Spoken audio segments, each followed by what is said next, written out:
সুস্থ যারা থাকতে চায় তারা যেমন খুশি তেমন চলবে না। তাহলে কিভাবে চলবে?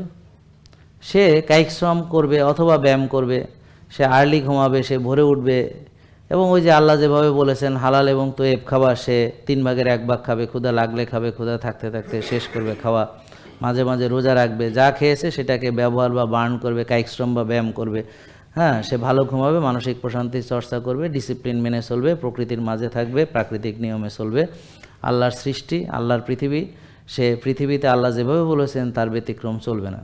তো আপনারা জানেন যে ফেসবুক এবং ইউটিউবে সরাসরি আমাদের এই প্রোগ্রামটি লাইভ হচ্ছে এবং অনেকেই সেখান থেকে দেখছেন।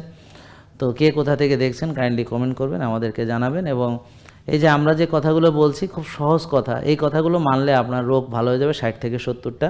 তো এখন বিশ্বাস না হলেও মানার পরে আপনারা বিশ্বাস করবেন যে এটা আসলে সত্য। তো যারা ভালো হয়েছে তারা এই নিয়মগুলো মেনে ভালো হয়েছে, তাহলে যারা রুগী হয়েছে তারা অনিয়ম করে রুগী হয়েছে। তো এই জন্য এই রোগগুলোর নাম হলো লাইফস্টাইল ডিজিজ, যেটা ওষুধ দিয়ে ভালো হবে না।